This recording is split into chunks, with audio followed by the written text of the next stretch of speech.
It's probably unfair to say that there is, out of the Presocratics, a most important. After all, they all kind of fulfilled their own importance in one way or another that would go on to influence philosophy and the rest of the Presocratics as a whole. But I'm gonna say there is a most important anyway, and say if there is a most important, that it's probably Parmenides.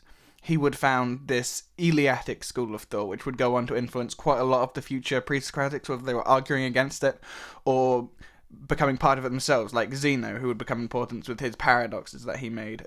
Parmenides was an influential figure in the pre-Socratic world, and that's why he'd probably become the most important, which kind of unhappy about, because he's definitely not my favourite. He's a bit of a weird one, kind of difficult to understand sometimes, and, he's not as cool as Heraclitus, is he? But that being said, I'm going to try and illuminate for you exactly what Parmenides is saying, despite the aforementioned confusion and weirdness that a lot of people face when covering his thought, and maybe you still won't understand it, but that's okay. A lot of the times, it is actually not super consistent with our modern ideas of logic and how things work in that way, so it can be very confusing, well, that doesn't really make much sense. Why does he think that when we assume things are naturally another way? But Parmenides is actually a fairly logical thinker. He's just quite complex, and the way he presents his information is very eclectic, very difficult to understand.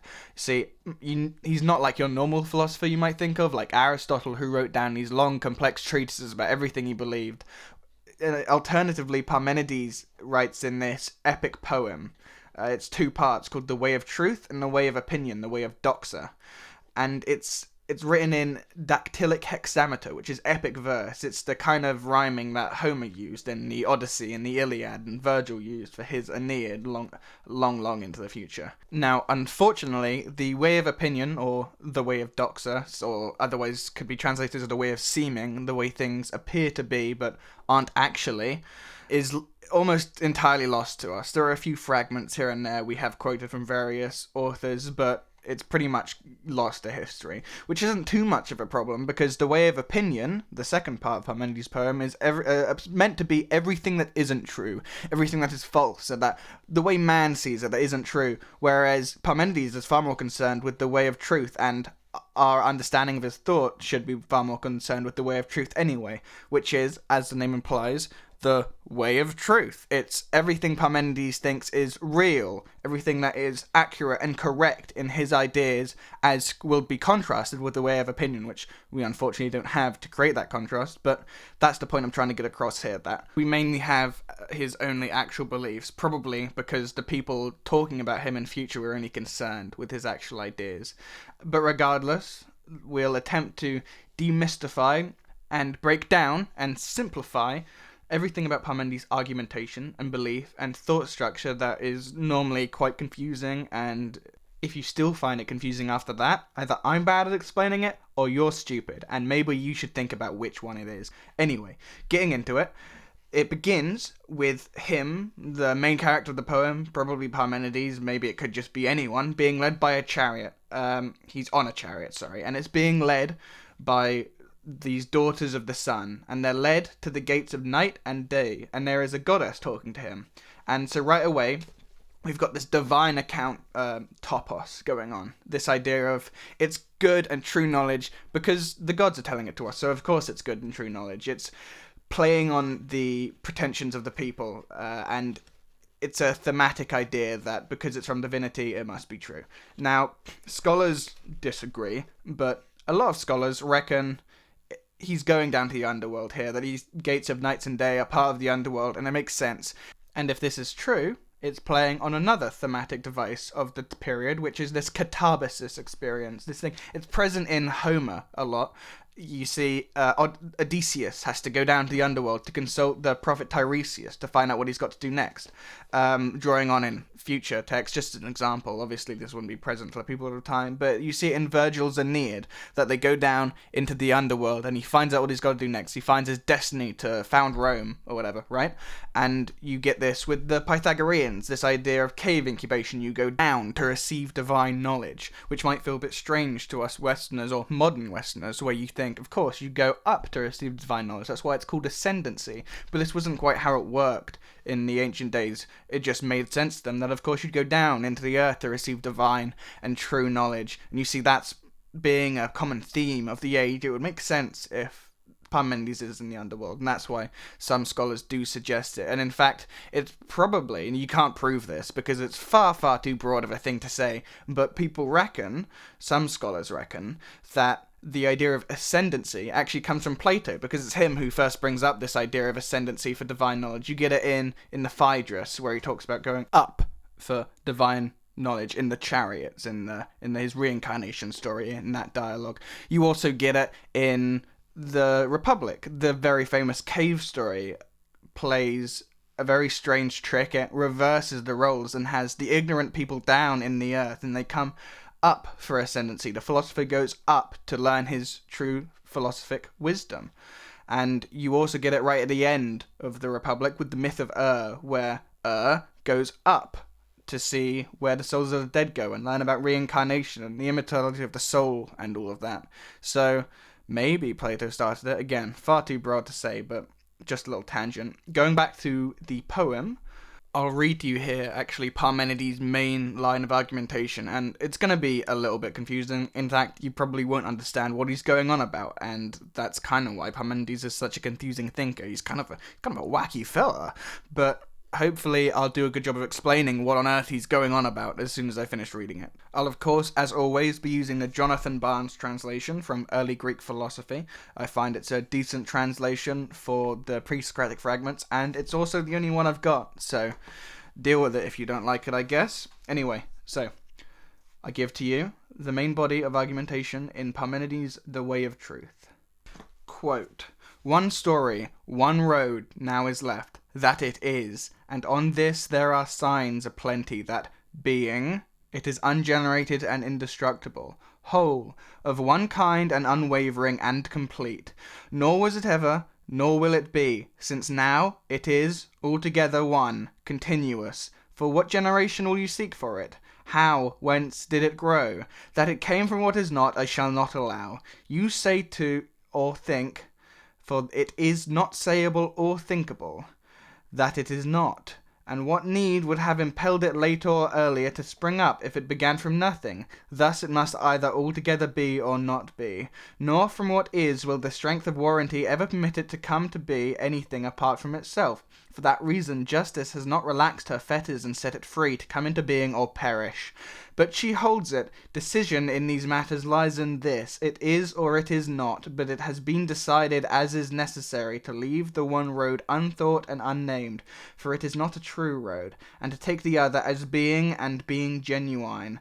How might what is then perish? How might it have come into being? For if it came into being, it is not, nor if it is ever going to be. Thus generation is quenched and perishing unheard of, nor is it divided, since it all alike is neither more here, which would bar it from cohering, nor less, but it is all full of what is. Hence it is all continuous, for what is approaches what is and unmoving in the limits of great change, it is beginningless and ceaseless, since generation and destruction have been banished far away, and true warranty has pushed them back, and the same and remaining in the same state, it lies by itself and thus remains there fixedly, for powerful necessity holds it enchained in a limit which bars it on all sides, because it is right that what is be not incomplete, for it is not lacking. If it were, it would lack everything. Thinking and a thought that it is are the same thing, for without what is in which it has been expressed, you will not find thinking, for nothing else either is or will be, apart from what is, since fate has fettered it to be whole and unmoving." Unquote. Yeah. See what I mean? It just doesn't really make sense when you read it. Like, even reading out loud, it just, what's this guy going on about, right? He's insane. He's rambling. He's crazy. But anyway, I'll try my best to explain what on earth he's going on about. So he's trying to say a few things, which is a bit confusing. He's saying, first of all, he wants to banish this idea of non-existence, that non-existence can't exist, which sounds obvious, but it's a thing you have to start with, that there can be no such thing as non-existence because it can't exist, obviously. But then is when things get slightly more confusing. He says that nothing can be made, because if it were to be made, it would have to come from non-existence, which he's banished, and he's not allowed to say that anything has never existed. So nothing can be made. This is what he means when he says there's no such thing as generation. Nothing will exist. Nothing can be destroyed, because if it were destroyed, it would be not existent anymore. You can't create something because it would come from non-existence, and you can't destroy it because it would go into non-existence. So what he wants to say is that everything is eternal. It's always been here, and he also wants to say that everything will continue to be eternal. It can never go away because there's no such thing as non-existence. He also wants to say that nothing is divisible. Nothing can be cut up or moved around. Another point in the same vein is he says motion is impossible. Because if something is divisible, if you cut it up, therefore you're making at least a part of it not exist anymore, and you're changing it, you're creating in some way, which is impossible. And again, he wants to say motion is impossible, because if you move something into an empty space, you're moving into somewhere that doesn't exist. So what's going on there? That's the confusing part of his argument, which is mostly what people focus on and where the school of Eleaticism would go, in that Parmenides wants to say not just all these things I've said, but something even more complex. He wants to say that everything is one. Now, what does that mean? He wants to say that although it looks like I'm holding this book in my hand and I drop it and it falls on the floor, it looks like I'm made of a hand with fingers on it, it looks like this microphone is in front of me, instead, it's all just one thing. My perception of it is illusory. He wants to say that it's all made of the same stuff, it's all the same thing, and emotion I see or anything like that isn't real. It's not true. It's kind of mind-bending to think about. And I definitely encourage rereading and going over that poem to have a better understanding of it, because the more and more you read it, the more and more his argumentation makes sense, or you get an idea of what on earth he's trying to say, which is quite a big thing.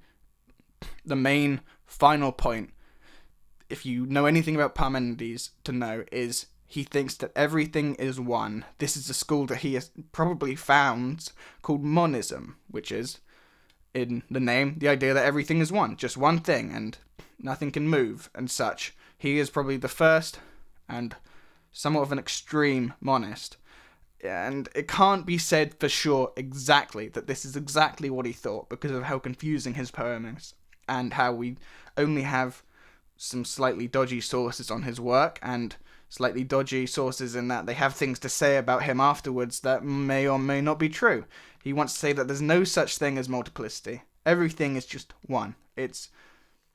But that's what we think. We can't guarantee that, but we have a pretty good idea that at least most of those things that I listed are the line of his argumentation. I'm sorry if that's confusing. Maybe we have proved here that I am the one bad at explaining, and you are not the idiot, in which case, good job you.